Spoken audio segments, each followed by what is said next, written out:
बर्तमान देखो सबू अपेक्षार अंत घटी और सुभद्रा योजना को नहीं बहुत बड़ा गोटे खुशी खबर आसी जाइए जहाँकि सुभद्रा योजनार जो एसओपी रही आज माननीय मुख्यमंत्री मोहन चरण माझी जहाँकि घोषणा करते तेज आपने सुभद्रा योजना अधीन में केमिति टंका पाइपारे केमिति आपने आवेदन करेंगे और आप जो टंका दिज्व क्यों प्रोसेस रे आपने टंका पाइपारे पूरा आपने ये वीडियो माध्यम डिटेल जानीपारे जहाँकि आपको मुझे वीडियो माध्यम पूरा डिटेल जनइबी से भिडियोटी को शेष पर्यंत देखूँ ता पूर्व वीडियो को गोटे लाइक कर दिंतु और जो मैंने चैनल को नुआ आसवे चैनल को सब्सक्राइब करके पाखर थिबा बेल आइकन को क्लिक करके ऑल नोटिफिकेशन ऑन कर दिंतु।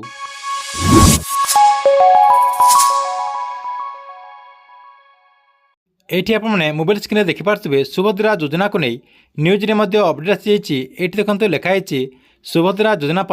केमिति आवेदन करेंगे एवं क्यों मैंने बाद पड़े। देखंतु गतकाली बसिथिबा राज्य कैबिनेट बैठक में सुभद्रा योजनार एसओपी को अनुमोदन करबा परे आज राज्य विधानसभा यार जो नियम रही से नियम को माननीय मुख्यमंत्री मोहन चरण माझी जहाँकि घोषणा कर 21 वर्ष रु 60 वर्ष रु कम बयसर महिला मानक मिलिबो ई सुभद्रा योजनार टंका। या सहित डीबीटी माध्यम महिला मानक अकाउंट को जहाँकि आपणकर जो सुभद्रा योजनार टंका रही यही टंकाटी पठाजिबो जहाँकि राज्यर 1 कोटी अधिक महिला माने यह योजन लाभ पाइपारे। प्रत्येक वर्षर राखी पूर्णिमा और आंतर्जातीय महिला दिवस अवसर में राज्यर समस्त महिला मानक अकाउंट को जहाँकि सरकार तरफ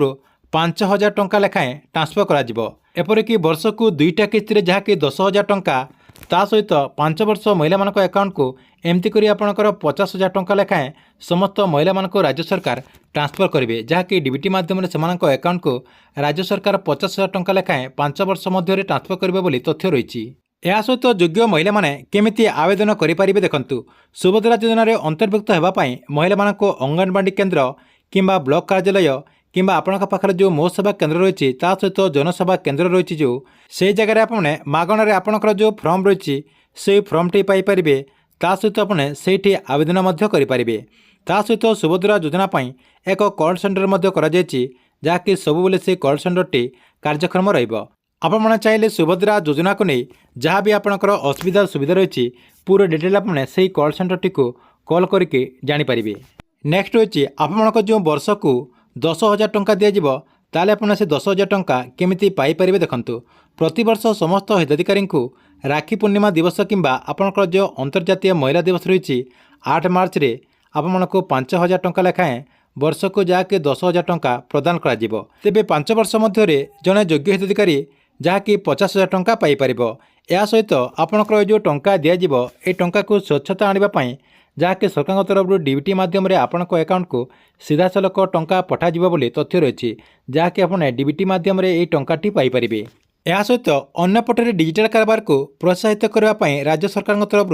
प्रत्येक पंचायत और सहरांचल में सर्वाधिक परिमाण डिजिटल कारबार करने जहाँकि 100 जन हिताधिकारी को चिन्हट कर अतिरिक्त 500 टंका प्रोत्साहन राशि दिज्व बोली तथ्य रही। या सहित देखंतु क्यों माने योजनार बाद पड़े। प्रथम रही आर्थिक स्वच्छल वर्गर महिला ता सहित सरकारी चाकरी करुवा महिला माने या सहित आय प्रदान करथुवा जो माने इनकम टैक्स दौरान से ही महिला माने ए योजन लाभ पाइपारे नहीं जहाँकि से योग्य विवेचित करा जीवो नाही। यह व्यतीत कौन सरकारी योजन मासिक 1,500 टंका किंबा वर्ष को जदि 18,000 टंका किंबा ताठारो अधिक सहायता राशि जदि पाउथिबे सेमाने जहाँकि सुभद्रा योजन लाभ पाइपारे नहीं बोली तथ्य रही जहाँकि से सरकार तरफ योग्य विवेचित करा जीवो नाही बोली अपडेट रही। ठीक अच्छे ये आपंपाई सुभद्रा योजना को नहीं गोटे बहुत बड़ा अपडेट। आपको वीडियो केमती लगे कमेंट बॉक्स रे निश्चय गोटे कमेंट करंतु।